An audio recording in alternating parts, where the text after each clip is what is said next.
Throughout the years, we have done lots of scary videos. From the scariest things caught on doorbell cameras, to scary TikToks you should not watch alone, and even the most haunted paintings in the world. Today, we're going to be diving into the top 5 most haunted abandoned places in the world. So make sure you guys drop a like and subscribe, and let's get right into it.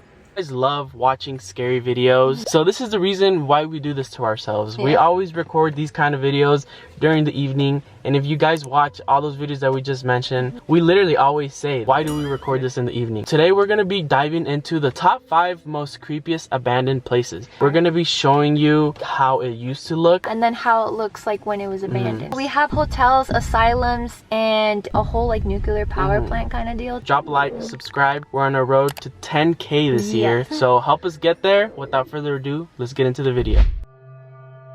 For this, I have to put on my glasses. This first place is Hotel del Salto. Translating that into English, it basically means like the jump hotel, and it's also known as Tequendama Falls. The hotel was located in Colombia. It was supposed to be a luxurious stay for the wealthy and the famous. A creepy fact though about this hotel is that it held a lot of history as well as lost souls. The indigenous Muisca people would leap off the Tequendama Falls to escape Spanish forces, and this fall was just right next to the hotel. Some people who stayed in the hotel would hear whispers of a strange language and claim to see apparitions. A legend goes that the Muisca people actually cursed the land where the hotel was built. So it's like very historical, basically, this land and the building. So let's just go ahead and see these pictures. This is like the inside of the room, and like I said, it was kind of hard to find like most of these pictures to this one specific because a lot of them were kind of like they were just restricted, I believe, to be able to like photograph it. I think you had to like get permission and all that. This one, like, it looks nice, like it looks beautiful but scary at the same time. This second picture is the exact location, and across you guys can see the falls that we're talking about. So those are the falls that like kind of hold all that, you know, all that history. This is the third picture, and it looks creepy as like I'm sure it got foggy around that area because it's literally near water. That looks cool. It does. It's like crazy because it looks creepy yet cool.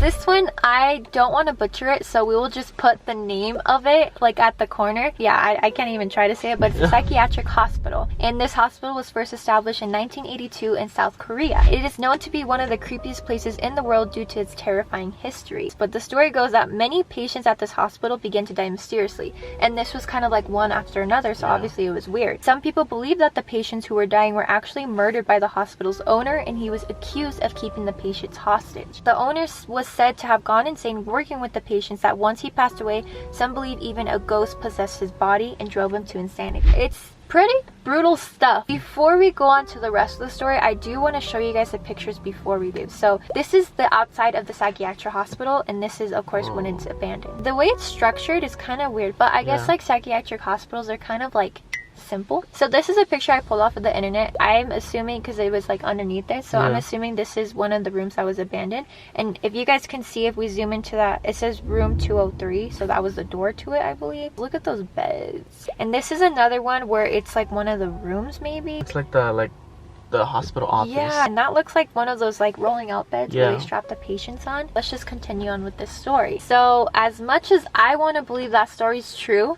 it is said that it's only a legend. The real reason for its closure and abandonment is that the sanitation issues were far beyond horrible. It's filled with rusty machines, filthy mattresses, which gives it that haunted feeling. Kind of crazy.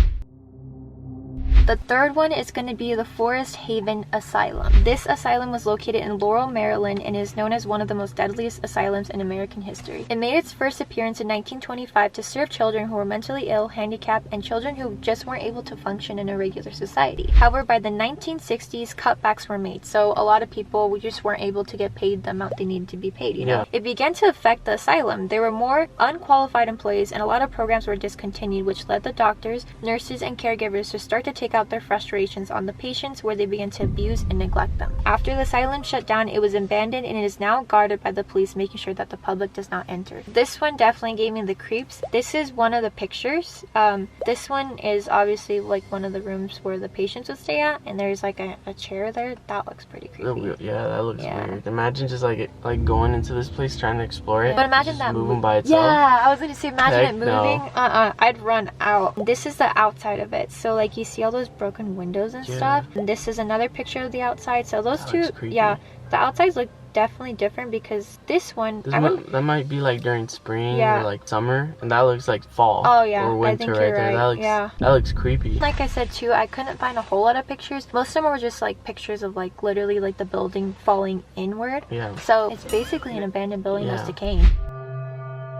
Many of you may be familiar with, I know it's, you know, a really well-known story, but it's the Chernobyl disaster. This one happened in Ukraine. I don't want to butcher like the name of like the city and stuff, so I'm just gonna leave it in the corner right there. But this accident happened in 1986 in Ukraine, which was one of the worst disasters in history. And at the time, it was populated with over 50,000 people. And it all began when technicians attempted a poorly designed experiment that resulted in a chain reaction, and explosions triggered a large fireball that blew the lid off of the reactor. It then released large amounts of radioactive material into the atmosphere that caused the citizens to contract radiation sickness, where they later then died. This story has always scared me, and even seeing pictures about it have always creeped me out because like a whole like city, guys, just wiped out. And it is said that this area will remain unlivable for the next 20,000 years. Sam and Colby went to Chernobyl, and they went and they had like these big old masks, and everything just looks creepy. It does, and there's playgrounds. Yeah, everything looks so weird and just like kind of like black and white. This is one of the pictures. So this is like the bumper car area, I believe. Correct me if I'm wrong, guys, but I'm wondering if there was an amusement park around it or something. That's what I didn't understand, because I've watched the Chernobyl Diaries movie, and if you guys haven't watched it, definitely do, because it's a creepy movie. I know that I think it was an amusement park or something. Like, see, because there's like a little Ferris wheel.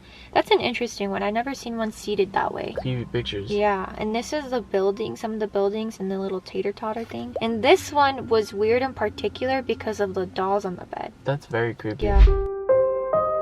For this last one, I kept it for the last because there's actually a patient who was famous because he was stuck in here for a decade. Let's just get right into it. This psychiatric hospital stood on a hill in a forested area in Tuscany, Italy. It's called the Volta Psychiatric Hospital. This hospital carried over 6,000 mental patients, but it was then shut down in 1978 because of their cruel practices. And even patients who had like the faintest sign of depression were able to get in. It was said that it was mainly a prison, and nurses were referred to as guards or supervisors. That is crazy. It is, and it's so sad because these people went in to get help, but then like they're basically locked up in a prison. The cures that were given were often electroshocks, insulin-induced comas, and ice tank submersions. Dang. They also named this hospital the place of no return because any patients that were sent there were never returned home. And this is where I said one of the famous patients. In the courtyard, there are still carvings from a patient known as Fernando Nannetti, I think his last name was, but he was locked inside for more than a decade, and most of his carvings reflected his feelings and the abuse he witnessed in the asylum. There's a few pictures I was able to find of his carvings,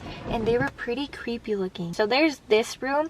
I don't know, like, you guys see those writings on the wall? Yeah. I don't know if that was made by him or just somebody, but there's like just letters. Like letters, yeah. Yeah. Some weird little looking letters. Yeah, and like just how like the building looks, it just looks weird. And this was like the hallway, and like I'm always like speechless when it comes to like looking at things like this, because like I couldn't imagine being there. But this is the outside of it, and I know a lot of people like have tagged this place a lot, and they try to like, you know, go to it. I don't think I'd visit this place. Same. Let us know what your guys' favorite was, or what was the creepiest to you. Mine probably would have to have been that one asylum. I'd say the waterfall one. If you were able to go to one of these places, like visit it and investigate, comment down below which one it would be. But without further ado, make sure you guys drop a like on this video. If you want to see more scary videos, subscribe. But we'll see you guys next Monday. Peace.